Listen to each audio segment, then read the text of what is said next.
북한에서 보위부 요원을 하며 많은 장면들을 보았습니다. 많은 사람들이 끌려가는 모습, 피를 흘리며 비는 모습. 하지만 그 중에서도 가장 끔찍했던 건 바로 그가 들어올 때였습니다. 안녕하세요. 평양뉴스입니다. 제보자의 신변을 위해 가명으로 사연이 진행되는 점 양해 부탁드리겠습니다. 그럼 강민우 씨가 직접 겪은 오늘의 사연 시작하겠습니다. 안녕하세요. 저는 남한으로 귀순한 지 2년이 다 되어가는 강민우라고 합니다. 이렇게 남한에서 평화롭게 살아갈 수 있음에 감사함을 느끼고 있지만 그럼에도 불구하고 요즘 뉴스를 보다 보면 마음이 아파올 때가 많더군요. 특히 요즘 러시아 파병 이야기가 나오더군요. 그 소식을 들으니 끔찍한 일들이 떠올랐습니다. 물론 제가 러시아를 간 것은 아니었지만 그 일로 인해 북한에서도 한동안 난리였으니까요. 정말 아수라장이라는 말이 딱 맞는 표현이겠네요. 수많은 사람들이 힘든 일을 겪었었죠. 그래서 오늘은 그분들을 위해서라도 제가 겪은 일들을 용기내어 이야기해보려 합니다. 힘든 결정이었던 만큼 꼭 끝까지 들어주셨으면 좋겠습니다. 저는 북한에서 보위부 요원으로 일을 했었습니다. 보위부의 고위 간부들의 모습을 호화로워 보이곤 해요. 고급 아파트에서 나와 멋진 차를 타고 가는 모습은 누가 봐도 동경할 만한 모습이죠. 모두가 꿈꾸는 모습입니다. 물론 저도 이 일을 한 지 10년이 넘었기에 많이 존경받는 위치라고 볼 수 있어요. 곧 있으면 간부가 될 것이라고 모두가 소곤대고는 했죠. 그럴 때마다 저도 그 모습을 상상해보고는 합니다. 제가 사랑하는 사람들과 화려한 아파트에서 출근하는 모습을 말이죠. 비싼 와인과 함께 스테이크를 먹는 모습을 말입니다. 상상해보세요. 남한에서도 강남의 한강뷰 아파트에서 여유롭게 통창 앞에서 맛있는 음식과 함께 와인 한 잔을 곁들이는 모습을요. 누구나 부러워하는 모습이겠죠? 그 모습을 상상하며 저 또한 매일같이 출근을 하고는 했습니다. 물론 제가 하는 일들이 어찌 보면 도덕적인 일들만은 아닙니다. 누군가를 신문해야만 하는 일이니까요. 하지만 그동안 저는 우리나라를 위협하는 요소들을 제거하는 일에 헌신해왔습니다. 적어도 제가 그렇게 믿어왔죠. 그렇게 사무실로 들어서는 순간 제 책상 위에 보이는 것은 역시나 여기저기 쌓여있는 탈북 관련 보고서들이었어요. 그 두꺼운 서류 뭉치들을 보고 있자니 왠지 모를 무거움이 가슴을 짓눌렀습니다. 저도 모르게 한숨이 나왔죠. 왜 이렇게 많은 사람들이 조국을 등지려 하는 걸까? 이런 의문이 계속해서 제 머릿속을 맴돌았습니다. 그렇게 책상에 앉아 보고서를 넘기던 중 노크 소리에 고개를 들었더니 제 가장 오랜 친구이자 동료인 박상훈이 다가오고 있었어요. 상훈이는 학창시절부터 저와 절친한 사이였죠. 하지만 오늘 그의 표정이 심상치 않아 보였습니다. 평소에 밝고 자신감 넘치던 모습은 온데간데 없고 깊은 근심에 쌓인 얼굴이었죠. 민우야, 잠깐 얘기 좀 할 수 있을까? 평소와 달리 상훈이의 목소리는 떨리고 있었습니다. 저는 고개를 끄덕이며 그를 구석으로 안내했죠. 그렇게 주변을 살피며 아무도 듣지 않는지 확인한 후 상훈이는 조심스레 입을 열었습니다. 민우야, 큰일 났어. 우리 준호가 러시아로 파병을 갔는데 소식이 통없어. 그의 눈에는 깊은 절망감이 서려 있었습니다. 준호는 상훈이의 큰아들로 올해 19이 됐죠. 제 아들 태연이가 가장 따르고 좋아하는 형이기도 했고요. 순간 머릿속이 하얘졌습니다. 러시아 파병이라니. 최근 들어 젊은이들을 러시아로 보낸다는 소문은 들었지만 설마 제 주변에서 일어날 줄은 몰랐거든요. 게다가 소식마저 끊겼다니 이건 정말 심각한 상황이었습니다. 저는 뭐라고 위로의 말을 해야 할지 몰라 그저 상훈이의 어깨를 토닥였습니다. 괜찮을 거야. 준호는 똑똑하고 건강한 녀석이잖아. 곧 소식이 올 거야. 하지만 제 말이 공허하게 들리는 것을 저 스스로도 느낄 수 있었죠. 그때였습니다. 갑자기 사무실 전화벨이 요란하게 울렸어요. 저는 긴급 전화라는 걸 직감적으로 알 수 있었죠. 저와 상훈이는 본능적으로 전화기 쪽으로 고개를 돌렸습니다. 그리고 수화기를 든 동료의 표정이 순식간에 굳어지는 걸 보며 저는 뭔가 큰일이 일어났음을 직감했습니다. 전화를 받은 동료가 우리에게 전달한 내용은 충격적이었습니다. 중국과 북한을 오가는 장사꾼들 사이에서 엄청난 소문이 퍼지고 있다는 내용이었죠. 김정은 원수님께서 러시아와의 거래로 수많은 젊은이들을 전쟁터로 보내고 있다는 그 소식에 국경 지역 전체가 동요하고 있다고 하더라고요. 이 소식을 들은 순간 제 머릿속이 하얘졌습니다. 방금 전 상훈이가 한 말과 연결되면서 무시무시한 현실이 제 앞에 펼쳐지는 것 같았거든요. 상훈이를 바라보니 그의 얼굴은 이미 창백해져 있었습니다. 아마 저도 비슷한 표정이었겠죠. 이게 사실일까? 상훈이의 떨리는 목소리가 들렸습니다. 저는 대답할 수가 없었어요. 만약 이 소문이 사실이라면 우리가 믿어온 모든 것이 거짓일 수도 있다는 생각에 온몸에 전율이 흘렀거든요. 그렇게 며칠 동안 사무실 전체가 술렁이기 시작했습니다. 국경 지역에서 들려오는 소식들이 점점 더 심각해지고 있었거든요. 제가 들은 바로는 그 소문이 순식간에 퍼져나가 여러 마을에서 집단 탈북의 조짐이 보이기 시작했다는 겁니다. 민우 동무, 이거 봤어? 함경북도 온성군에서 주민 30여 명이 한꺼번에 사라졌다는 보고가 들어왔다오. 옆자리에 동료가 긴급 보고서를 내밀며 말했어요. 저는 그 보고서를 받아들고 읽어 내려갔습니다. 눈앞이 아찔해지는 것 같았죠. 보고서에 따르면 이런 일이 온성군뿐만 아니라 회령시, 무산군 등 여러 국경 지역에서 동시다발적으로 일어나고 있다고 했습니다. 주민들이 밤사이에 몰래 모여 집단으로 탈북을 시도한다는 거예요. 이건 정말 전례 없는 일이었습니다. 하지만 북한 당국의 대응은 신속했습니다. 즉각적으로 국경 지역의 감시를 대폭 강화했죠. 새로운 감시 카메라가 설치되고 순찰 횟수가 2배로 늘어났어요. 심지어 평소에는 보기 힘들었던 특수부대까지 배치되었다는 소문도 있었습니다. 모든 가용 인력을 총동원하라는 상부의 지시가 내려왔습니다. 우리도 곧 국경 지역으로 파견될 거예요. 상관의 말씀에 사무실 전체가 긴장감에 휩싸였습니다. 저는 이 모든 상황을 지켜보며 복잡한 감정에 휩싸였습니다. 조국을 지켜야 한다는 의무감이 들었지만 다른 한편으로는 왜 이렇게 많은 사람들이 목숨을 걸고 탈북을 시도하는지 의문이 들었거든요. 우리나라에 무슨 문제가 있는 걸까? 아니면 저들이 잘못된 선택을 하고 있는 걸까? 이런 생각들이 제 머릿속을 맴돌았습니다. 게다가 상훈이의 아들 준호 생각을 하니 가슴이 더욱 아파왔죠. 혹시 준호도 이런 상황에 처해 있는 건 아닐까 하는 걱정이 들었거든요. 그리고 그날 밤 집에 돌아와 텔레비전을 켰을 때 나오는 뉴스를 보며 더욱 혼란스러워졌습니다. TV에서는 여전히 우리나라가 얼마나 좋은지, 김정은이 얼마나 위대한지를 연신 떠들어대고 있었거든요. 제가 보고 있는 현실과는 너무나도 달랐죠. 그러다 아들 태연이가 제 옆에 와서 앉았을 때 문득 무서운 생각이 들었습니다. 만약 태연이도 러시아로 보내진다면? 혹은 태연이가 탈북을 시도한다면? 이런 생각을 하자 온몸에 소름이 돋았어요. 아빠, 무슨 일 있어요? 얼굴이 안 좋아 보여요. 태연이의 물음에 저는 그저 미소를 지어 보였습니다. 아니야, 그냥 좀 피곤해서 그래. 넌 공부는 잘 돼가니? 이렇게 아들의 관심을 다른 데로 돌리면서도 제 마음속 깊은 곳에서는 불안감이 자라나고 있었어요. 그날 밤 저는 오랫동안 잠들지 못했습니다. 창밖으로 보이는 평양의 밤거리를 바라보며 깊은 생각에 잠겼어요. 제가 믿어온 세상이 흔들리고 있다는 느낌, 그리고 앞으로 다가올 미지의 미래에 대한 두려움. 이런 감정들이 뒤섞여 제 마음을 무겁게 짓눌렀습니다. 그리고 다음 날 아침, 무거운 마음을 안고 다시 출근길에 올랐습니다. 사무실에 도착하자 여전히 긴장된 분위기가 감돌고 있었어요. 동료들의 얼굴에는 피로와 불안함이 역력했죠. 저 역시 마찬가지였을 겁니다. 책상에 앉아 어제의 보고서를 다시 훑어보는데 문득 이런 생각이 들었어요. 과연 우리가 하는 일이 옳은 걸까? 이렇게 필사적으로 막으려는 사람들의 마음은 어떨까? 하지만 이런 생각은 곧 접어야 했습니다. 왜냐하면 더 큰 사건이 다가오고 있었거든요. 그렇게 다가올 일은 전혀 모른 채 오전 회의가 시작되었습니다. 상관은 심각한 표정으로 최근 상황을 설명하기 시작했죠. 동무들, 현재 우리는 매우 위험한 상황에 직면해 있어. 집단 탈북 시도가 계속해서 증가하고 있고 이는 우리 조국의 안보를 심각하게 위협하고 있어. 상관의 말을 들으며 저는 지금 상황이 정말 심각하다는 것을 다시 한번 느낄 수가 있었습니다. 점점 더 안 좋은 일들이 일어날 것이라는 직감이 들었죠. 그렇게 집에 도착해서 아들 태연이를 보는 순간 또 다시 마음이 복잡해졌어요. 태연이가 준호를 그리워하는 모습을 보며 과연 우리가 사는 이 세상의 아이들에게 좋은 미래를 줄 수 있을지 의문이 들었거든요. 아빠, 준호 형은 언제 돌아와요? 태연이의 질문에 저는 대답을 못했습니다. 대신 아들을 꼭 안아주었죠. 곧 돌아올 거야. 이렇게 말하면서도 제 마음속에는 불안감이 커져갔습니다. 그렇게 잠자리에 들면서도 제 머릿속은 여전히 복잡했어요. 상훈이와 그의 가족, 러시아로 간 준호, 그리고 제 가족. 이 모든 것들이 뒤엉켜 제 마음을 무겁게 만들었습니다. 그리고 며칠 후 저는 매우 충격적인 소식을 접하게 됐습니다. 아침 일찍 사무실에 출근했는데 동료들이 모여 소곤거리는 모습이 눈에 띄더군요. 제가 다가가자 그들은 갑자기 말을 멈추고 저를 쳐다봤어요. 민우 동무 들었어? 그러다 한 동료가 조심스럽게 물었습니다. 뭘요? 제가 되묻자 그는 주변을 한번 둘러본 뒤 낮은 목소리로 말했어요. 박상훈 동무가 가족과 함께 탈북을 시도하다 체포됐다오. 그 말을 듣는 순간 제 머릿속이 하얘졌습니다. 제 두 귀를 의심했죠. 뭐라고요? 그게 무슨... 말꼬리를 흐리며 자리에 털썩 주저앉았습니다. 상훈이가 정말로 탈북을 시도했다니 믿기지 않았어요. 그때 상관이 저를 불렀습니다. 강민우 동무, 잠깐 내 방으로 오게. 무거운 발걸음으로 상관의 방으로 향했어요. 문을 열고 들어서자 상관의 표정이 심각해 보였습니다. 민우 동무, 자네에게 중요한 임무를 맡기겠네. 상관의 말에 저는 긴장했어요. 박상훈의 신문을 자네가 맡아주게. 자네가 그와 가장 가까운 사이니 뭔가 더 알아낼 수 있을 거야. 순간 온몸에 전율이 흘렀습니다. 제가 상훈이를 신문한다고요? 저의 가장 오랜 친구인데 말입니다. 하지만 거절할 수는 없었어요. 알겠습니다. 이후 신문실로 향하는 발걸음은 무거웠습니다. 문을 열고 들어서자 거기에는 제가 알던 상훈이의 모습이 아닌 구타의 흔적으로 얼룩진 한 남자가 앉아 있었어요. 그의 얼굴을 보는 순간 가슴이 미어졌습니다. 상훈아, 제 입에서 나온 말은 거의 속삭임에 가까웠습니다. 차가운 신문실의 공기가 제 목을 조이는 것만 같았죠. 저의 목소리에 상훈이는 천천히 고개를 들어 저를 바라봤습니다. 형광등 불빛 아래 그의 얼굴이 선명히 보였어요.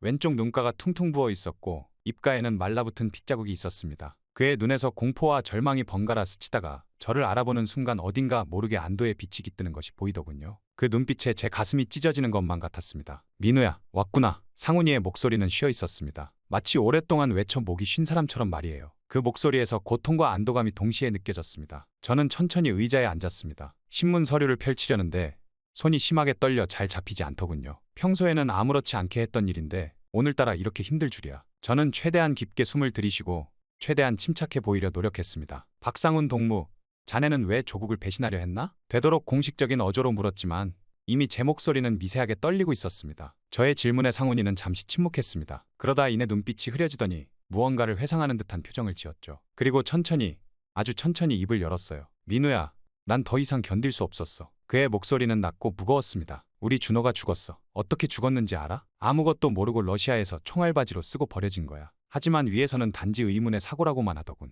상훈이의 말 한마디 한마디가 제 가슴을 후벼 팠습니다. 준호, 그 밝고 똑똑했던 아이가 그렇게 죽었다니. 상훈이는 계속 말을 이어갔습니다. 그런데 이제 그들은 민호마저 러시아로 보내려 해. 난 우리 아이를 지켜야만 했어. 그래서 먼저 가서 안전한 경로를 알아내고 가족들을 데려오려 했어. 그의 목소리는 점점 높아지며 절박함이 묻어났습니다. 저는 충격에 휩싸였습니다. 준호의 모습이 눈앞에 아른거렸습니다. 준호가 태연이의 생일 때 왔던 모습, 태연이에게 축구를 가르쳐주던 모습, 그리고 태연이가 준호를 한동안 못 본다는 듣고 며칠 동안 밥도 제대로 먹지 못하고 울기만 했던 그 모습까지 모두 말이죠. 그래서 탈북을 결심한 거야? 제 목소리가 떨렸습니다. 이미 알고 있는 답이었지만 꼭 물어보고 싶었거든요. 그러자 상훈이는 천천히 고개를 끄덕였습니다. 그의 눈에 깊은 슬픔이 서려 있었어요. 맞아. 이대로 가다가는 우리 가족 모두가 파멸할 것 같았어. 그가 잠시 말을 멈추고 저를 바라봤습니다. 민우야, 넌 모를 거야. 우리가 믿어온 모든 게 거짓이었다는 걸 알게 됐을 때 그 절망감을. 그 말에 제 가슴이 찌르르 아파왔습니다. 하지만 상훈이는 계속해서 충격적인 사실들을 털어놓았어요. 러시아로 보내진 젊은이들의 참혹한 운명, 북한 정권의 거짓된 선전, 그리고 우리가 믿어온 체제의 실상이 모두 거짓이었다는 것까지 전부 말이죠. 제 머릿속은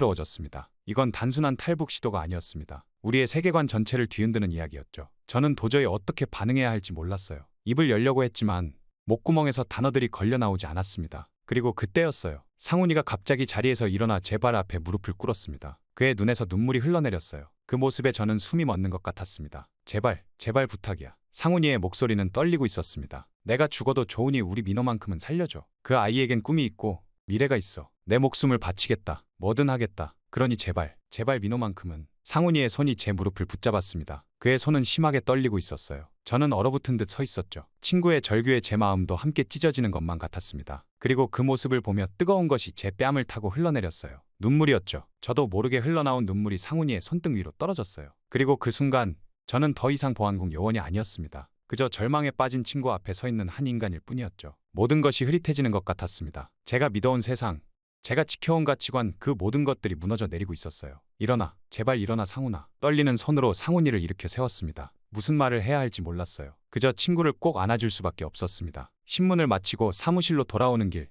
제 발걸음은 무거웠습니다. 머릿속은 상훈이의 말들로 가득 차 있었죠. 사무실에 돌아와 자리에 앉았지만 일에 집중할 수가 없었습니다. 계속해서 상훈이의 말이 귓가에 맴돌았습니다. 우리가 믿어온 모든 게 거짓이었다. 이 말이 제 마음 깊숙이 박혀 떨어지지 않았어요. 그리고 문득 상훈이의 마지막 말이 떠올랐어요. 민우야, 넌 선택을 해야 해. 이대로 눈 감고 살 것인지 아니면 진실을 마주할 것인지. 이 말이 제 가슴 깊이 박혔습니다. 그렇게 상훈이를 신문하고 난 후 집으로 돌아오는 길이 왜 그렇게 멀게 느껴졌는지 모르겠어요. 머릿속은 복잡했고 가슴은 무거웠죠. 진문을 열고 들어서자 이상한 정적이 느껴지더군요. 평소 같으면 TV 소리나 태연이의 목소리가 들렸을 텐데 말이에요. 저는 태연이의 방문 앞에 서서 잠시 망설였습니다. 문을 두드리려다 말고 그냥 조용히 열었죠. 태연이는 침대에 앉아 멍하니 창밖을 바라보고 있었어요. 제가 들어오는 것도 모른 채 말이에요. 태연아. 제 목소리에 태연이가 천천히 고개를 돌렸습니다. 그 애의 눈이 붉어져 있는 걸 보니 운 것 같아 보이더군요. 아빠, 준호 형이 정말로 죽은 거예요? 그게 정말인가요? 태연이의 질문에 제 가슴이 철렁 내려앉았습니다. 어떻게 알았을까 하는 의문과 함께 죄책감이 밀려왔죠.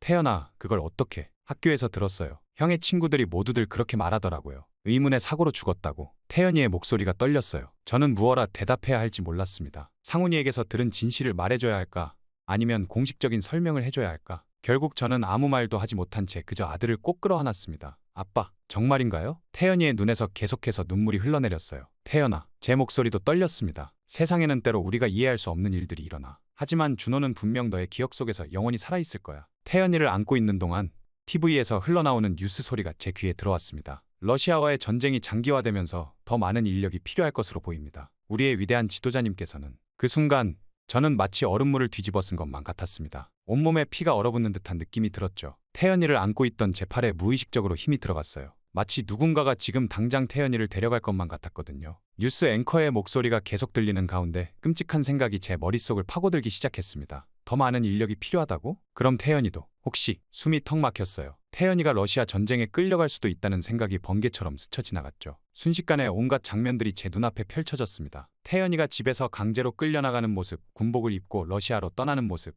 전쟁터에서 두려움에 떨며 총을 들고 있는 모습, 그리고 마지막으로 준호처럼 차가운 시신으로 돌아오는 모습까지. 안 돼. 저도 모르게 작은 신음이 새어나왔습니다. 그 생각만으로도 제 얼굴에서 핏기가 싹 가셨을 거예요. 태연이를 더 꽉 끌어안으며 제 심장이 미친 듯이 뛰는 걸 느꼈어요.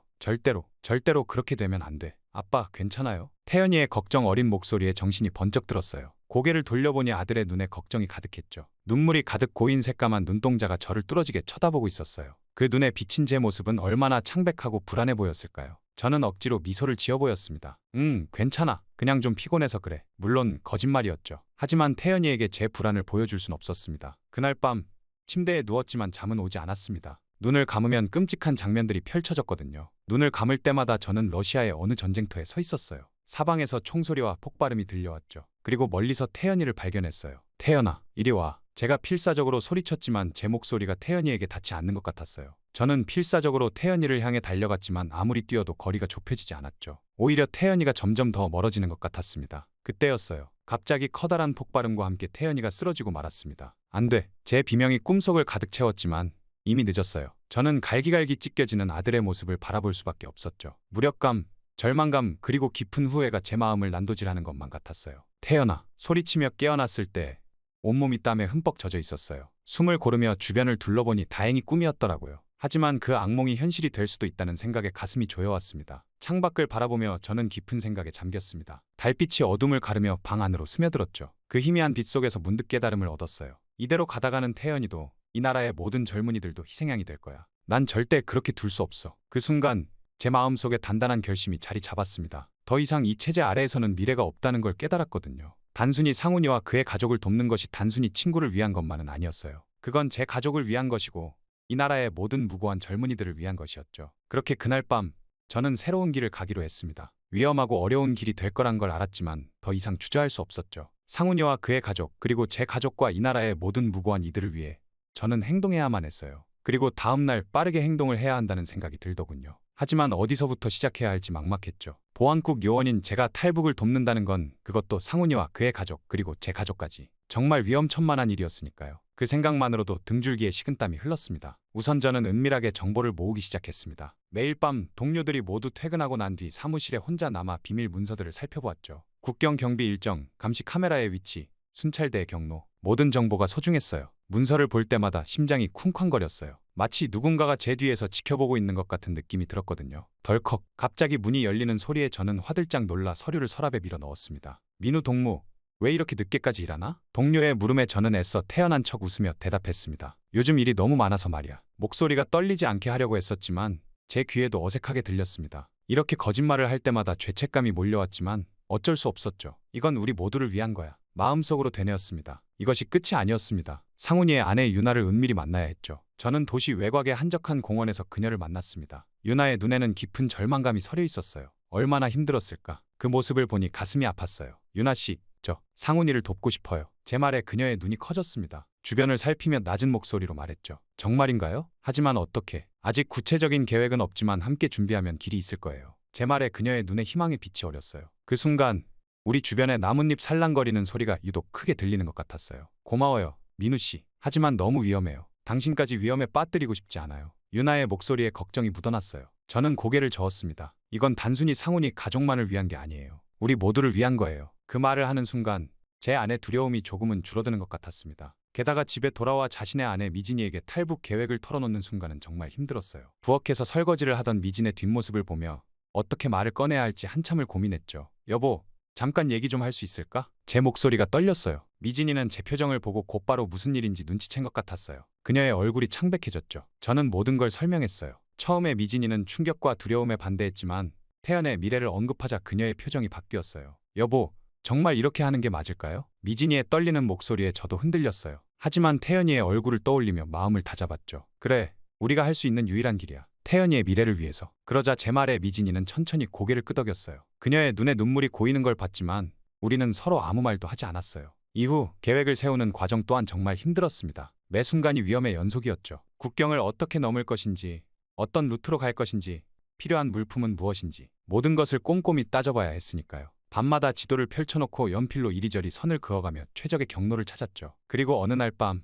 위험을 무릅쓰고 불법 달러상을 만났습니다. 어두운 골목에서 그를 만났는데 주변에 그림자 하나하나가 저를 감시하는 것만 같은 기분이 들더군요. 이 돈으로 뭘 하려는 건지 묻지 않겠소. 하지만 조심하시오. 달러상의 말에 저는 그저 묵묵히 고개를 끄덕였죠. 그의 손에서 돈 뭉치를 받아들 때 제 손이 떨리는 걸 느꼈어요. 계획이 구체화될수록 긴장감 또한 고조되었습니다. 밤에 잠을 이루기 힘들었죠. 매 순간 발각될 수 있다는 두려움, 실패 시 겪게 될 끔찍한 결과에 대한 불안감이 저를 괴롭혔어요. 하지만 태연이의 웃는 얼굴을 떠올리며 힘을 냈습니다. 이러한 과정에서 가장 위험한 부분은 상훈을 구출하는 것이었습니다. 그는 아직 구치소에 갇혀 있었거든요. 이 부분에서 실패하면 모든 게 물거품이 될 터였죠. 구출 전날 밤 저는 잠을 이루지 못했어요. 머릿속으로 계획을 계속 반복해서 되뇌었죠. 실수는 없어야 해. 단 하나라도. 다음 날 아침 저는 평소와 다름없이 출근했습니다. 하지만 제 가슴속은 폭풍이 몰아치고 있었죠. 점심시간이 되자 저는 구치소로 향했습니다. 상훈 동무를 신문하러 왔소. 경비원에게 말하며 제 손이 떨리지 않기를 바랐어요. 상훈을 만났을 때 그의 모습에 가슴이 아팠습니다. 그는 더욱 수척해져 있었고 눈에는 절망감이 가득했죠. 하지만 저를 보자 그의 눈에 작은 희망의 빛이 어렸어요. 상훈아, 제가 낮은 목소리로 말했어요. 오늘 밤에 떠날 거야. 할 수 있지? 제 말에 상훈의 눈이 커졌습니다. 그는 믿을 수 없다는 듯이 저를 쳐다봤죠. 정말 그럴 거야? 저는 고개를 끄덕였어요. 넌 내 가장 오랜 친구야. 널 여기 둘 순 없어. 그날 밤 저는 야간 근무를 자처했습니다. 동료들은 의아해했지만 제가 일중독이라고 생각하는 것 같았죠. 한밤중 모두가 졸고 있을 때 저는 조용히 상훈의 감방으로 향했어요. 덜컹 문을 열자 상훈이 벌떡 일어났어요. 가자. 제가 속삭였어요. 시간이 없어. 저는 상훈이에게 미리 준비한 보이브 옷을 입힌 뒤 함께 조용히 수용소를 빠져나왔습니다. 매 발걸음마다 심장이 터질 것 같았죠. 복도 끝에서 갑자기 발소리가 들렸을 때는 숨이 멎는 줄 알았어요. 다행히 그냥 지나갔지만요. 마침내 밖으로 나왔을 때 차가운 밤 공기가 우리를 맞이했습니다. 저 멀리서 유나와 아이들이 기다리고 있었죠. 여보, 유나가 속삭이듯 외쳤어요. 상훈과 유나가 부둥켜 앉는 모습을 보며 제가 한 선택이 옳았다는 확신이 들었어요. 자, 이제 진짜 시작이야. 제가 말했어요. 우리 가족들이 기다리고 있어. 함께 가자. 전날 밤 저는 이미 대규모 탈북 시도가 있을 거란 거짓 정보를 흘려 병력을 분산시킨 상태였어요. 그래도 침착하게 행동해야 했죠. 그렇게 캄캄한 밤에 우리는 조용히 길을 나섰습니다. 칠흑 같은 어둠 속에서 상훈의 가족과 함께 은밀히 국경을 향해 나아갔어요. 찬 공기가 얼굴을 스쳤고 멀리서 개 짖는 소리가 들렸죠. 모두 준비됐나요? 제 목소리가 떨렸습니다. 다들 긴장한 표정으로 고개를 끄덕였죠. 이제 돌이킬 수 없는 강을 건너는 거예요. 저는 마지막으로 태연이를 꼭 안아주었어요. 아들의 체온이 제 가슴에 전해지는 걸 느꼈어요. 잘 될 거야, 아들아. 아빠를 믿어. 태연이의 눈에 불안과 기대가 교차하는 걸 봤습니다. 그렇게 우리의 위험한 여정이 시작되었습니다. 앞으로 어떤 고난과 위험이 기다리고 있을지 알 수 없었지만 이제 우리에겐 돌아갈 곳이 없었어요. 오직 앞으로 나아갈 수밖에 없었죠. 발걸음을 내디딜 때마다 심장이 요동쳤지만 자유를 향한 희망이 우리를 이끌어갔습니다. 어둠 속에서 우리는 조심스럽게 발걸음을 옮겼어요. 매 순간이 위험으로 가득했죠. 쉿! 갑자기 상훈이가 손을 들어 우리를 멈춰 세웠습니다. 멀리서 순찰대의 발소리가 들려왔죠. 우리는 재빨리 덤불 속으로 몸을 숨겼어요. 제 심장은 마구 뛰었고 태연이를 아는 팔에 힘이 들어갔어요. 그렇게 순찰대가 지나간 후 우리는 다시 조심스레 움직이기 시작했습니다. 국경까지는 아직 멀었어요. 밤새 걸어야 했죠. 아빠, 피곤해요. 태연이가 작은 목소리로 말했어요. 조금만 더 참아, 아들아. 제가 속삭였어요. 곧 쉴 수 있을 거야. 밤이 깊어갈수록 추위가 더해갔습니다. 아이들은 지쳐 보였고 어른들도 힘들어했죠. 하지만 우리는 멈출 수 없었어요. 계속 전진해야만 했습니다. 그리고 마침내 새벽녘, 우리는 마침내 압록강 둑에 도착했어요. 강물 소리가 들렸고 희미한 새벽빛이 수평선을 물들이기 시작했죠. 여기야, 제가 말했어요. 이제 강을 건너면 돼. 그때였습니다. 멀리서 갑자기 총성이 울렸고 수색 조명이 하늘을 밝혔어요. 다른 탈북자들이 발각된 것 같아 보이더군요. 서둘러요. 제가 소리쳤어요. 지금이 기회예요. 우리는 서둘러 강으로 뛰어들었습니다. 차가운 물이 온몸을 덮쳤죠. 아이들이 놀라 비명을 지르려 했지만 부모들이 재빨리 입을 막았어요. 물살은 생각보다 거셌습니다. 유나와 미진이 아이들을 안고 힘겹게 헤엄치는 동안 저와 상우는 그들을 도왔어요. 제 팔과 다리는 점점 무거워졌고 숨쉬기가 힘들어졌어요. 하지만 포기할 순 없었죠. 조금만 더. 제가 외쳤어요. 저기 중국 땅이 보여. 마지막 힘을 쥐어짜 우리는 강을 건넜습니다. 그리고 드디어 발이 땅에 닿았을 때 안도의 한숨이 나왔죠. 하지만 아직 안심할 순 없었어요. 강 건너편에서 기다리고 있던 브로커는 저희를 보고 우리를 재빨리 차에 태웠어요. 차가 움직이기 시작하자 비로소 현실감이 들었어요. 우리는 해냈어요. 정말 탈북에 성공한 거예요. 차 안에서 서로를 바라보며 우리는 울음을 터뜨렸습니다. 기쁨과 안도 그리고 앞으로의 불안이 뒤섞인 복잡한 감정이었죠. 고맙다, 민우야. 상훈이가 제 손을 꼭 잡았어요. 내가 아니었다면 우리는 절대 이렇게 못했을 거야. 저는 고개를 저었습니다. 아니야. 우리가 함께 해냈어. 이제 새로운 삶이 우리를 기다리고 있어. 태연이는 그 짧은 시간 동안 제 품에 안겨 잠들었어요. 아들의 평화로운 얼굴을 보니 가슴이 뭉클해졌죠. 이제 넌 내가 꿈꾸는 대로 살 수 있을 거야. 아들아. 중국에서의 삶은 쉽지 않았어요. 좁디 좁은 은신처에서 모두가 나가지도 못하고 갇혀 있어야만 했으니까요. 그렇게 중국에서의 숨막히는 나날들을 보내고 저희는 남은 길을 가야 했습니다. 제 심장은 마구 뛰었지만 침착해야 했어요. 그리고 한밤중 우리는 조용히 은신처를 나섰습니다. 어둠 속에서 상훈의 가족과 만나 은밀히 이동을 시작했죠. 쌀쌀한 공기가 얼굴을 스쳤고 멀리서 개 짖는 소리가 들렸어요. 매 순간이 위험천만했죠. 하지만 매번 위기를 넘기고 나아가는 동안 저는 태연이와 민호가 서로를 격려하며 힘을 내는 모습을 봤어요. 힘내. 우리 곧 도착할 거야. 태연이가 민호에게 속삭이는 걸 들었죠. 그 모습을 보니 가슴이 뭉클해졌어요. 마침내 우리를 한국으로 데려다 줄 브로커와 만나기로 한 장소에 도착했습니다. 그때 갑자기 멀리서 사이렌 소리가 들리고 수색 조명이 하늘을 밝혔어요. 순간 모두의 얼굴이 창백해졌어요. 지금이에요. 빨리 차에 타세요. 브로커가 다급하게 외쳤습니다. 우리는 서둘러 준비된 차량에 올랐어요. 차가 움직이기 시작하자 긴장감이 최고조에 달했죠. 도로 곳곳에 검문이 있었지만 브로커의 치밀한 준비 덕분에 무사히 통과할 수 있었어요. 국경을 넘어 제3국으로 향하는 길은 정말 힘들었어요. 때로는 걸어서 때로는 차를 갈아타며 며칠을 이동했죠. 아이들이 지쳐올 때마다 우리 모두 서로를 다독이며 힘을 냈어요. 마침내 한국 대사관에 도착했을 때 그제서야 안도의 한숨을 쉴 수 있었어요. 하지만 아직 끝난 게 아니었죠. 여러 심사와 인터뷰를 거쳐야만 했거든요. 그렇게 드디어 한국에 도착했을 때 모든 것이 꿈만 같았어요. 인천공항에 발을 디딘 순간 우리 모두의 눈에 눈물이 고였죠. 처음 며칠은 정신없이 지나갔습니다. 정부에서 제공하는 임시 주거지에서 지내며 여러 절차를 밟았죠. 신문도 있었지만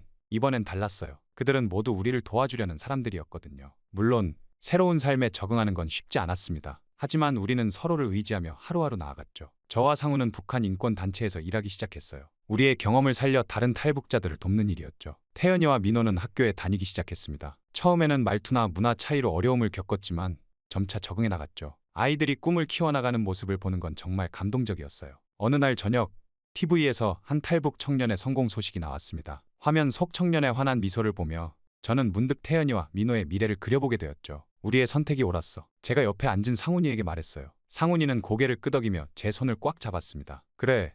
하지만 아직 우리의 임무는 끝나지 않았어. 북에 남아있는 모든 이들에게 자유를 줄 때까지. 우리의 눈에는 결의와 희망이 빛났어요. 그렇게 우리의 새로운 투쟁, 더 나은 미래를 위한 싸움이 시작되었습니다. 제 이야기는 이렇게 끝이 나지만 저희는 계속해서 앞으로 나아가려 합니다. 아직 북에 남은 동포들이 언젠가는 저희처럼 자유로운 삶을 살 수 있기를 바라며 나아가려 해요. 저의 이야기를 들어주셔서 감사합니다. 북한에서의 김주애는 유일무이한 다음 후계자로 칭송을 받고 있죠. 겉으로 보기에 매우 건강해 보이지만 제가 본 김주애는 그렇지 않았습니다. 그 사건이 일어난 뒤로 말이죠. 안녕하세요. 평양뉴스입니다. 제보자의 신변을 위해 가명으로 사연이 진행되는 점 양해 부탁드리겠습니다. 그럼 리밍 씨가 직접 겪은 오늘의 사연 시작하겠습니다. 안녕하세요. 저는 미국으로 망명한 지 반년이 다 되어가는 리밍이라고 합니다. 중국인인 제가 북한 채널에서 이야기를 하는 것이 조금 이상해 보이실 것 같네요. 하지만 저 또한 북한에서 끔찍한 장면을 목격하였기에 이렇게 용기를 내어 사연을 보내게 되었습니다. 아직도 김주애의 얼굴이 눈을 감으면 아른거리고는 하거든요. 보내는 것이 쉽지 않은 선택이었던 만큼 꼭 끝까지 들어주셨으면 합니다. 저는 중국에서 엘리트 의사로 일을 했었습니다. 꽤 잘 나갔었기에 시진핑의 주치의로 일을 한 적도 있었죠. 맞습니다. 엄청난 일이죠. 그러다 보니 가끔 북한으로의 초청을 받아 그곳에 도움을 준 적도 몇 번이 있었습니다. 그러다 보니 이번 초청이 제 인생을 완전히 바꿀 것이라고는 상상도 하지 못했죠. 저는 이번에도 북한에서의 초청을 받아 그곳으로 가게 되었습니다. 평소와 같이 조언을 위해 가는 거라 생각했지만 이번에는 달랐습니다. 김정은의 딸 김주애의 치료를 위해 가는 것이라고 했거든요. 솔직히 놀랐습니다. 이건 너무나도 큰일이니까요. 그렇게 평양으로 오는 비행기 안에서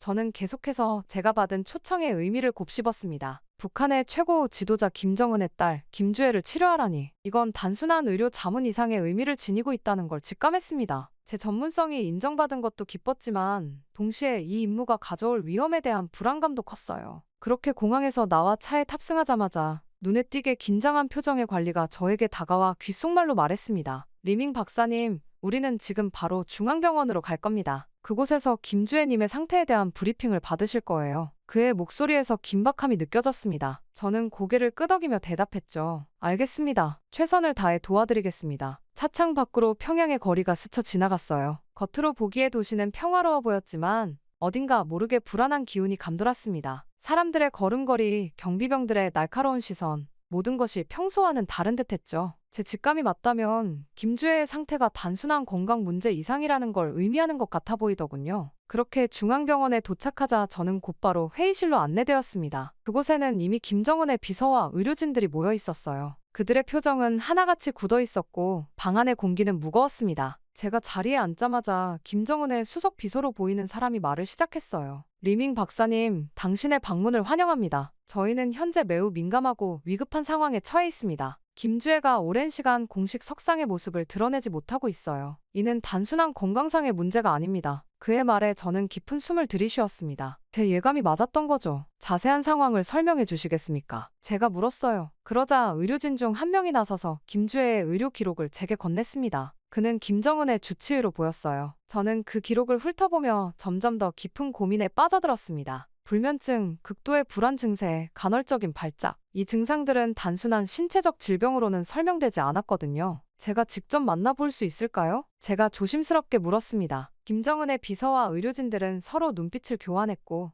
잠시 후 수석 비서가 고개를 끄덕였습니다. 네, 내일 아침 첫 일정으로 잡아두었습니다. 하지만 주의해 주십시오. 현재 김주혜님의 상태는 매우 불안정합니다. 다음 날 아침, 저는 긴장된 마음으로 김주혜를 만나러 갔습니다. 그녀가 있는 방에 들어서자마자 저는 충격을 받았어요. 창백한 얼굴, 초점 없는 눈빛, 그리고 끊임없이 떨리는 손. 그녀의 모습은 제가 상상했던 것보다 훨씬 심각했습니다. 안녕하세요, 김주혜 양. 저는 리밍 박사입니다. 당신을 돕기 위해 왔어요. 제가 부드럽게 말을 걸었습니다. 그러자 그녀는 천천히 고개를 들어 저를 바라보았어요. 그 순간 저는 그녀의 눈에서 깊은 고통과 공포를 읽을 수 있었습니다. 도와주세요. 그녀의 목소리는 거의 들리지 않을 정도로 작았어요. 저는 조심스럽게 그녀에게 다가가 상담을 시작했습니다. 처음에는 단순한 질문들로 시작했어요. 그녀의 일상, 취미, 좋아하는 음식 등 점차 그녀가 마음을 열기 시작하는 것을 느낄 수 있었습니다. 그때였습니다. 갑자기 큰 소리가 밖에서 들려왔어요. 아마도 누군가가 실수로 문을 세게 닫은 것 같았죠. 그리고 그 순간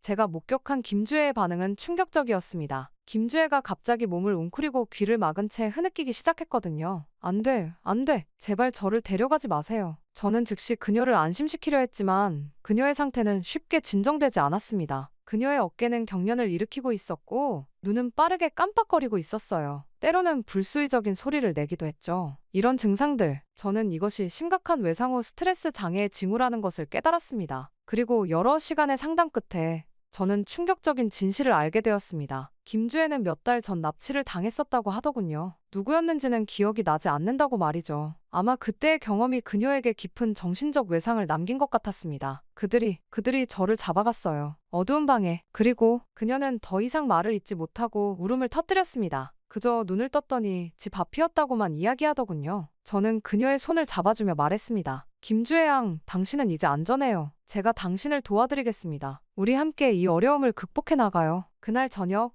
저는 김정은과의 면담을 요청받았습니다. 그를 만나러 가는 길에 저는 마음의 준비를 했어요. 김주혜의 상태를 설명하고 그녀에게 필요한 치료에 대해 이야기해야 했으니까요. 그렇게 김정은을 만났을 때 저는 그의 모습에 놀랐습니다. 그의 눈에는 분노와 불안이 가득했고 그의 손은 끊임없이 떨리고 있었거든요. 내 딸의 상태가 어떻습니까? 그가 거친 목소리로 물었습니다. 저는 최대한 차분하게 대답했습니다. 김주혜 양의 상태는 심각합니다. 그녀는 심각한 외상후 스트레스 장애를 앓고 있어요. 장기적이고 체계적인 치료가 필요합니다. 제 말을 들은 김정은의 반응은 충격적이었습니다. 그는 갑자기 책상을 내리치며 소리쳤죠. 누가 감히 내 딸에게 이런 짓을 했단 말입니까? 그의 얼굴은 순식간에 붉게 변했고 목에 핏줄이 터질 듯이 붉어졌습니다. 그러더니 책상 위에 있던 물건들을 마구잡이로 집어 던지기 시작했죠. 유리컵이 벽에 부딪혀 산산조각 났고 서류들이 공중을 날아다녔어요. 내 딸을 건드린 놈들을 당장 찾아내. 그가 고함을 지르며 주변의 경호원들에게 명령했어요. 납치 사실을 처음 들은 것 같더군요. 모두 잡아들여 가만두지 않겠다. 그의 폭발적인 분노에 저는 뒤로 물러섰습니다. 김정은은 이성을 완전히 잃은 듯했습니다. 그는 갑자기 제게 다가왔고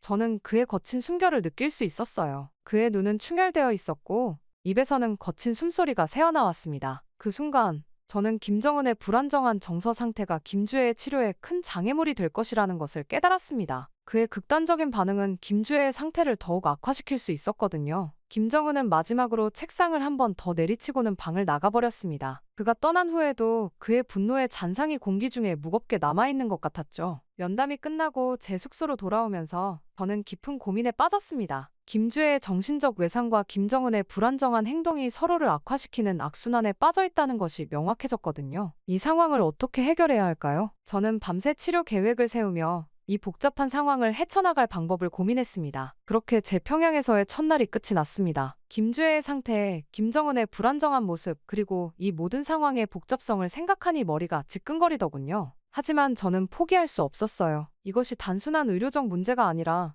한 나라의 운명이 걸린 중대한 사안이라는 것을 깨달았기 때문이죠. 잠들기 전 저는 다짐했습니다. 어떤 어려움이 있더라도 김주혜를 돕겠다고요. 이 거대한 소용돌이 속에서 그녀를 구해내는 것, 그것이 제 새로운 사명이 되었습니다. 그렇게 김주혜의 치료를 진행한 지 2개월이 지났습니다. 그동안 저는 김주혜의 치료에 모든 노력을 쏟아부었어요. 매일 그녀와 상담을 하고 다양한 치료법을 시도했죠. 점진적 노출요법, 인지행동치료, 명상, 가능한 모든 방법을 동원했어요. 그리고 마침내 우리는 작은 진전을 이루어낼 수가 있었죠. 오랜 노력 끝에 김주혜의 발작 빈도가 줄어들었고 그녀는 조금씩 자신의 감정을 통제할 수 있게 되었거든요. 물론 아직 완전히 회복된 것은 아니었지만 그녀가 공식 석상의 모습을 드러낼 수 있을 정도로는 상태가 호전되었습니다. 그리고 드디어 공식 석상에 나가는 아침, 저는 김주혜의 방에서 그녀를 준비시키고 있었습니다. 긴장하지 마세요, 김주혜 양. 모든 게 잘 될 거예요. 제가 그녀에게 말했죠. 그녀는 불안한 듯 고개를 끄덕였어요. 리밍 박사님, 제가 할 수 있을까요? 그녀의 목소리에는 여전히 두려움이 묻어났습니다. 그 모습을 보니 마음이 아파오더군요. 저는 그저 미소를 지으며 고개를 끄덕여주는 것 말고는 할 수 있는 것이 없었죠. 그렇게 행사장으로 향하는 차 안에서 저는 계속해서 그녀를 안심시켰습니다. 깊게 숨을 쉬세요. 당신은 충분히 강해요. 만약 불안해지면 우리가 연습했던 대로 하세요. 김주혜는 눈을 감고 천천히 숨을 내쉬었습니다. 행사장에 도착하자 수많은 사람들의 시선이 우리에게 쏠렸습니다. 카메라 플래시가 번쩍이고 기자들의 목소리가 웅성거렸죠. 순간 저는 김주혜의 손이 떨리는 걸 느낄 수 있었어요. 하지만 그녀는 용기를 내어 앞으로 나아갔죠. 김주혜는 잠시 숨을 고르더니 미소를 지으며 김정은의 옆자리에 착석했어요. 저는 뒤에서 그녀를 지켜보며 안도의 한숨을 내쉬었죠. 그렇게 일정이 끝나고 저와 다른 의료진들은 안도의 표정을 지었습니다. 김주혜가 건강해 보였고 또 그녀가 공식 석상에 나타났다는 사실 자체가 북한의 안정을 의미하는 것 같았거든요. 마침내 행사가 끝나고 우리는 차에 탑승했습니다. 김주혜는 안도의 한숨을 내쉬었죠. 잘 해냈어요, 김주혜 양. 제가 그녀를 격려했습니다. 그녀는 미소를 지으려 했지만 그 순간 갑자기 그녀의 표정이 굳어졌어요. 아니에요. 그녀가 중얼거렸습니다. 그리고 그 순간 저는 그녀의 상태가 급격히 악화되는 것을 목격했어요. 김주혜의 몸이 경직되기 시작했고 그녀의 눈은 공포로 가득 찼습니다. 그들이 여기 있어요. 그녀가 소리쳤죠. 저는 즉시 그녀를 진정시키려 했지만 소용이 없었습니다. 김주혜는 다시 심각한 불안 발작을 일으키고 있었고 그녀의 틱 증상도 다시 심해지고 있었죠. 그녀의 어깨가 격렬하게 떨리고 눈이 빠르게 깜빡거리기 시작했어요. 동시에 의미 없는 소리를 내기도 했죠. 결국 김주혜는 그 상태로 차에서 다시 내려야만 했고 김주혜를 맞이한 고위 간부들은 충격받은 표정으로 서로를 바라보았죠. 그들의 눈에는 공포와 혼란이 가득했어요. 어떻게 된 거죠? 박사님? 한 간부가 다급하게 물었습니다. 저는 최대한 침착하게 대응하려 노력했어요. 김주혜 양이 심한 스트레스를 받은 것 같습니다. 지금은 그녀를 안정시키는 것이 가장 중요해요. 하지만 그렇게 말하면서도 저는 이 상황이 얼마나 심각한지 잘 알고 있었죠. 저희는 서둘러 김주혜를 그녀의 거처로 데려갔습니다. 하지만 그녀의 상태는 쉽게 호전되지 않았죠. 저는 밤새 그녀 곁을 지키며 치료를 계속했습니다. 그리고 동시에 이 사건이 가져올 파장에 대해 깊이 고민했어요. 이 사건 이후 며칠 동안 저는 중앙병원 복도나 관저의 구석진 곳에서 오가는 은밀한 대화들을 듣게 되었습니다. 처음에는 그저 우연히 들리는 파편적인 말들이었지만 점차 그 속삭임들이 모여 하나의 큰 그림을 그리기 시작했죠. 김주혜님의 상태가 생각보다 심각한 것 같아. 그날 본 모습은 정말 한 고위 간부가 다른 이에게 속삭이는 걸 들었어요. 그의 목소리에는 걱정과 불안이 가득했죠. 이런 대화들은 점점 더 빈번해졌습니다. 복도에서, 회의실 밖에서, 심지어는 화장실에서도 이런 속삭임이 오갔죠. 공식 석상에서는 모두가 평소와 다름없이 행동했지만 그 이면에서는 불안과 의심의 목소리가 점점 커져가고 있었어요. 특히 인상 깊었던 건 한 고위 당 간부의 말이었습니다. 우리가 여성 지도자를 받아들일 준비가 되었다고 생각하나? 게다가 저런 정신 상태라면 그의 말에는 오랫동안 쌓여온 불만과 의구심이 묻어 있었죠. 이런 소문들은 조용히 하지만 빠르게 퍼져나갔어요. 처음에는 소수의 고위 간부들 사이에서만 오가던 이야기가 점차 중간 간부들에게도 전해지기 시작했죠. 물론 아무도 공개적으로 말하지는 않았지만 모두의 눈빛과 행동에서 그 불안감을 읽을 수 있었습니다. 게다가 김정은의 반응은 이 모든 상황을 더욱 악화시켰죠. 어느 날 밤, 저는 우연히 그의 집무실 근처를 지나가다 그의 격앙된 목소리를 듣게 되었어요. 누구든 내 딸에 대해 험담을 하는 자가 있다면 가차없이 처벌하라. 그가 고함치는 소리가 들렸어요. 사건을 목격한 모든 간부들을 24시간 감시하라. 누구든 의심스러운 행동을 보이면 즉시 보고하라. 그의 목소리에는 분노와 함께 깊은 불안감이 묻어 있었습니다. 아버지로서의 걱정과 지도자로서의 위기감이 뒤섞인 듯한 느낌이었죠. 이 지시 이후 평양의 분위기는 완전히 바뀌었습니다. 고위 간부들은 서로를 경계하기 시작했고 누구도 자유롭게 말을 하지 못했죠. 회의 중에도 모두가 조심스럽게 행동했고 복도에서 마주치면 서로 의심의 눈초리를 보냈어요. 어떤 날은 갑자기 한 고위 간부가 사라지기도 했어요. 아무도 그의 행방에 대해 묻지 않았지만 모두가 그 이유를 알고 있었죠. 김정은의 과민 반응으로 인해 무고한 사람들까지 의심을 받고 있다는 걸 느낄 수 있었어요. 그러던 어느 날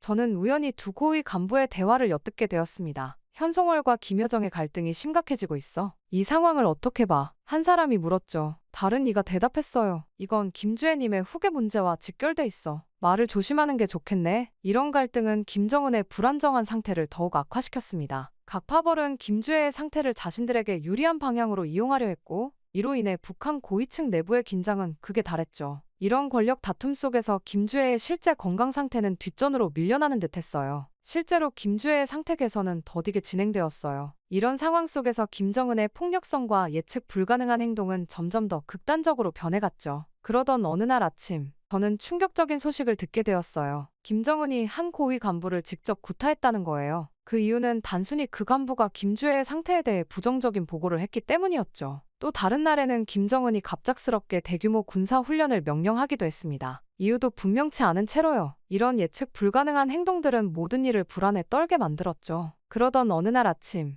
저는 평소와 다름없이 병원으로 향하고 있었습니다. 하지만 병원 입구에 도착하자마자 뭔가 심상치 않은 분위기를 느낄 수 있었죠. 경비병들의 숫자가 평소보다 훨씬 많았고 모두가 긴장한 표정이었거든요. 그렇게 병원 로비에 들어서자 한 간호사가 급하게 저에게 다가왔습니다. 리밍 박사님, 큰일 났어요. 그녀의 목소리는 떨리고 있었죠. 김민철 박사님이 체포되셨어요. 김민철 박사는 저와 함께 김주애의 치료에 참여해온 북한의 고위 의사였어요. 그는 뛰어난 실력과 온화한 성품으로 모든 의료진의 신뢰를 받고 있었죠. 무슨 일이에요? 대체 왜 체포된 거죠? 제가 놀라서 물었습니다. 간호사는 주변을 살피더니 낮은 목소리로 말했어요. 소문에 의하면 최고 지도자님께서 직접 처형을 명령하셨대요. 김민철 박사님께서 김주애님의 상태에 대한 정보를 유출했다고 의심받고 있어요. 그 순간 저는 온몸이 얼어붙는 것 같았습니다. 귀에서는 윙 하는 소리가 났고 숨을 쉬기가 힘들어졌죠. 김민철 박사, 그는 제가 북한에 와서 처음으로 신뢰할 수 있는 동료라고 생각했던 사람이에요. 우리는 밤늦게까지 함께 김주애의 치료 방법을 연구하고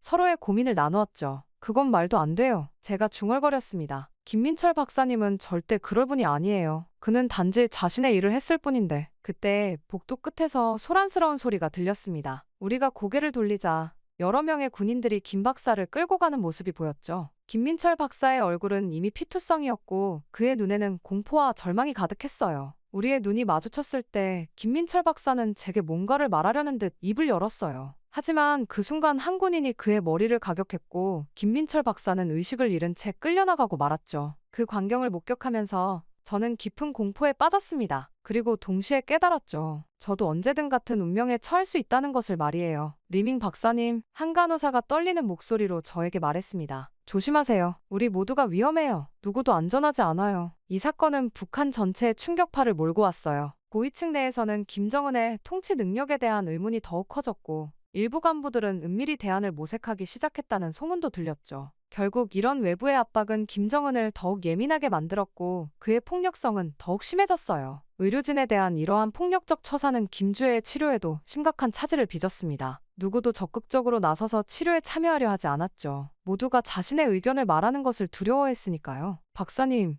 저희가 어떻게 해야 할까요? 한 젊은 의사가 저에게 물었습니다. 그의 눈에는 공포와 절망이 가득했죠. 우리는 그저 환자를 돕고 싶을 뿐인데 이게 죄가 되나요? 저는 그에게 뭐라고 대답해야 할지 몰랐어요. 북한 내 의료진들 사이에서 공포와 불신이 급속도로 퍼져나가는 것을 지켜보면서 저는 이 상황이 얼마나 심각한지 실감했죠. 그날 이후 병원의 분위기는 완전히 바뀌었습니다. 모든 의료진들은 서로를 의심의 눈초리로 바라보았고 누구도 자유롭게 의견을 내지 못했죠. 김주혜의 치료에 대해 이야기하는 것조차 위험한 일이 되어버렸어요. 매일 밤 저는 김민철 박사의 운명에 대해 생각하며 잠들지 못했어요. 그가 어디에 있는지, 아직 살아있는지, 그리고 다음은 제가 될 수도 있다는 생각에 몸서리를 쳤죠. 이제 제 모든 행동, 모든 말 한마디가 생사를 가를 수 있는 상황이 된 거예요. 결국 이런 북한의 복잡하고 위험한 정치적 상황 속에서 김주혜의 치료를 계속하는 것은 점점 더 어려워졌습니다. 저는 매일 새로운 도전에 직면했죠. 제 의료적 판단을 따르고 싶었지만 다른 한편으로는 북한 정권의 요구를 무시할 수 없었으니까요. 이 사이에서 저는 끊임없이 갈등했고 깊은 윤리적 딜레마에 빠졌습니다. 게다가 제 생명이 위협받고 있다는 사실은 저를 극도의 불안감에 빠뜨렸어요. 매일 밤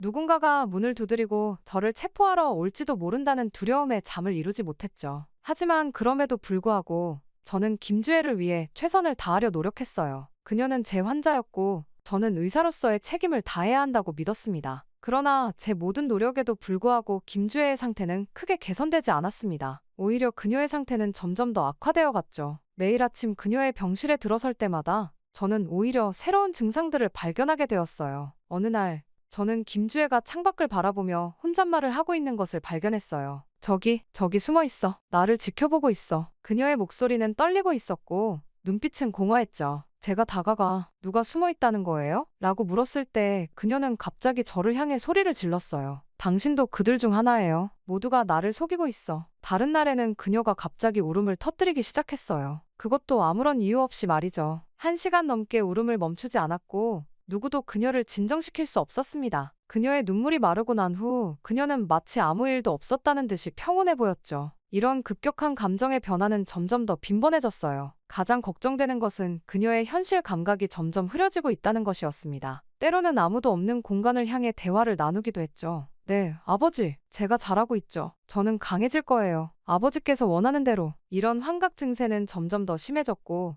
현실과 환상의 경계가 흐려지는 것 같았어요. 밤에는 악몽에 시달렸고 때로는 그 악몽이 깨어있는 상태에서도 이어졌죠. 그들이 와요. 그들이 나를 데려가려 해요. 그녀는 자주 이렇게 소리치며 떨었어요. 이런 발작은 때로 몇 시간씩 지속되었고 그녀를 진정시키는 것은 점점 더 어려워졌습니다. 저는 이런 증상들이 단순한 정신적 외상의 결과가 아니라고 판단했습니다. 후계자로서의 엄청난 압박감이 그녀를 짓누르고 있었죠. 저는 이런 걸 원한 적이 없어요. 그녀가 맑은 정신일 때 저에게 털어놓았어요. 모두가 저에게 기대하지만 저는 그저 평범하게 살고 싶을 뿐이에요. 이러한 북한 고위층의 복잡한 권력 다툼 속에서 김주혜는 극도의 스트레스를 받고 있었습니다. 그녀는 자신이 단순한 후계자가 아니라 정치적 도구로 이용되고 있다는 것을 점점 더 깨달아갔죠. 모두가 저를 이용하려 해요. 그녀가 한 번은 절망적으로 말했어요. 매일 밤 저는 그녀의 상태를 개선시킬 방법을 찾느라 밤을 새웠지만 해결책을 찾기는 점점 더 어려워졌어요. 그녀를 둘러싼 환경이 근본적으로 바뀌지 않는 한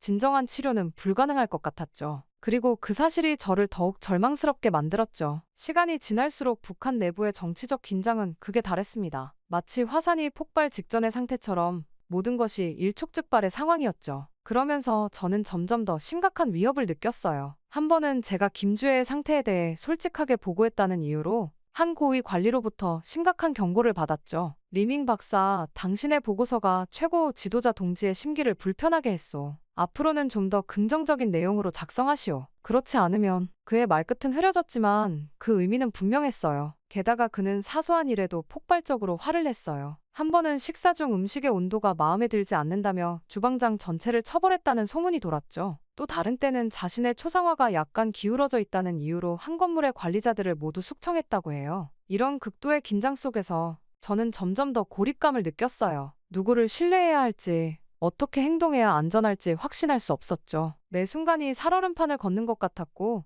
언제 그 얼음이 깨질지 모르는 상황이었으니까요. 결국 저는 더 이상 안전하게 일할 수 없다고 판단했습니다. 결국 김주혜의 치료를 완료하지 못한 채 긴급히 중국으로 귀환을 하기로 했죠. 그것은 제게 큰 아쉬움과 죄책감을 안겨주었지만 그 순간 저에겐 다른 선택의 여지가 없었습니다. 숨이 막혀 제가 먼저 죽을 것만 같았거든요. 하지만 중국으로 돌아간 후에도 저는 안전하다고 느끼지 못했습니다. 제가 북한에서 알게 된 기밀 정보들이 저를 위험에 빠뜨릴 수 있다는 걸 알았죠. 북한 정권이 저를 쫓아올지도 모른다는 두려움에 매일 밤 잠을 설쳤어요. 결국 저는 큰 결심을 하게 되었습니다. 과거 북한을 방문했던 또 다른 중국 의사와 함께 미국으로 망명하기로 한 거죠. 그것은 제 인생에서 가장 큰 모험이었지만 동시에 제 안전을 위해 필요한 선택이었어요. 그렇게 미국 망명을 결심한 후 저의 중국에서의 마지막 날들은 극도의 긴장 속에서 지나갔죠. 매 순간 북한 요원들이 저를 쫓아올지도 모른다는 두려움에 시달렸으니까요. 하지만 다행히 저는 미국 정부의 도움으로 무사히 망명에 성공할 수 있었어요. 하지만 새로운 나라에서의 삶은 결코 쉽지 않았죠. 언어의 장벽, 문화적 차이, 그리고 무엇보다 끊임없이 따라다니는 과거의 기억들. 이 모든 것들이 저를 힘들게 했어요. 미국에 도착한 첫날, 저는 공항에서 긴 시간 동안 조사를 받았습니다. 북한에서의 경험, 알고 있는 정보들, 그리고 제가 왜 망명을 선택했는지에 대해 상세히 설명해야 했죠. 그들은 특히 김주애의 상태와 북한 내부의 정치적 상황에 대해 큰 관심을 보였어요. 리밍 박사님, 김주애의 정확한 정신 상태가 어떠했나요? 한 조사관이 물었어요. 저는 잠시 망설였죠. 그녀의 고통스러운 모습이 떠올랐습니다. 그녀는 심각한 외상 후 스트레스 장애와 우울증을 앓고 있었어요. 하지만 그것보다 더 큰 문제는 그녀를 둘러싼 환경이었죠. 며칠 후 저는 언론과의 인터뷰에 응했습니다. 북한의 실상을 세계에 알리는 것이 제 의무라고 생각했거든요. 하지만 동시에 제가 말하는 모든 것이 북한에 남아있는 사람들에게 어떤 영향을 미칠지 걱정되었어요. 북한의 의료 시스템은 어떤가요? 한 기자가 물었어요. 매우 열악해요. 제가 대답했죠. 기본적인 의약품조차 부족하고 의료진들은 정치적 압박에 시달리고 있어요. 하지만 그럼에도 불구하고 많은 의사들이 환자들을 위해 최선을 다하고 있다는 점을 강조하고 싶어요. 시간이 지나면서 저는 미국의 여러 대학과 연구소에서 북한의 의료 시스템과 정치 상황에 대해 강연을 하게 되었습니다. 제 경험이 북한 연구에 중요한 자료가 된다는 사실에 보람을 느꼈지만 동시에 제가 겪은 일들을 다시 떠올리는 것은 매우 고통스러웠죠. 어느 날 한 학생이 제게 물었습니다. 김주애의 미래에 대해 어떻게 생각하세요? 저는 깊은 한숨을 내쉬었습니다. 솔직히 말하면 그녀의 미래가 매우 불확실해요. 그녀가 정신적으로 회복될 수 있을지, 그리고 북한의 정치 체제가 그녀를 어떻게 이용할지, 이 모든 것이 불투명해요. 망명 후 몇 달이 지나자 북한에서 충격적인 소식이 들려왔습니다. 김정은이 심각한 건강 문제로 입원했다는 거였죠. 이 소식을 듣자마자 저는 김주애가 떠올랐어요. 그녀가 이 상황에서 어떤 압박을 받고 있을지, 그녀의 정신 상태는 어떨지 걱정되었어요. 리밍 박사님, 이번 사태로 인해 북한의 권력 구도가 어떻게 변할 것 같으세요? 한 정치 분석가가 제게 물었어요. 현재로서는 예측하기 힘들어요. 제가 대답했죠. 하지만 한 가지 확실한 건 김주애가 이 상황에서 큰 압박을 받고 있을 거라는 거예요. 그녀의 정신 건강이 걱정됩니다. 미국에서의 새로운 삶에 적응해 가면서도 저는 늘 북한에 대한 생각에서 벗어날 수 없었어요. 특히 밤이 되면 김주애의 슬픈 눈빛이 자주 떠올랐죠. 제가 그녀를 돕지 못하고 떠나온 것에 대한 죄책감이 컸어요. 어느 날 저는 북한 인권 단체의 초청을 받아 증언을 하게 되었습니다. 그 자리에서 저는 처음으로 제 감정을 솔직히 털어놓았어요. 저는 의사로서 환자를 치료하지 못하고 떠나왔다는 죄책감에 시달리고 있어요. 하지만 동시에 제가 겪은 일들을 세상에 알림으로써 더 많은 사람들이 북한의 실상을 이해하고 변화를 위해 노력할 수 있기를 바랍니다. 마지막으로 저는 김주애에게 전하고 싶은 말을 남겼어요. 김주애 양, 당신이 이 말을 들을 수 있을지 모르겠지만 당신은 혼자가 아닙니다. 당신의 고통을 기억하는 사람들이 있고 당신의 치유와 자유를 위해 기도하는 사람들이 있어요. 언젠가는 당신도 자유롭게 살 수 있는 날이 올 거예요. 그때까지 굳건히 버텨주세요. 이제 저는 새로운 삶을 살고 있지만 북한에서의 경험은 영원히 제 일부로 남을 거예요. 그리고 언젠가 북한이 변화하고 김주애와 같은 이들이 자유롭게 살 수 있는 날이 올 때까지 저는 계속해서 그들의 이야기를 전할 것입니다. 그것이 제가 할 수 있는 최소한의 의무라고 생각해요. 아직도 눈을 감으면 김주애의 얼굴이 아른거리고는 해요. 그 심한 권력 다툼 속에서 희생양이 된 그 작은 소녀가 말이죠. 북한이 더 이상 탄압하는 국가가 되지 않기를 바라며 저는 계속해서 나아가려 합니다. 물론 저는 중국 사람이지만 궁극적으로 저희는 모두 같은 인간이니까요. 저의 이야기는 끝이 났지만 제 앞으로의 길을 응원해 주셨으면 합니다. 감사합니다.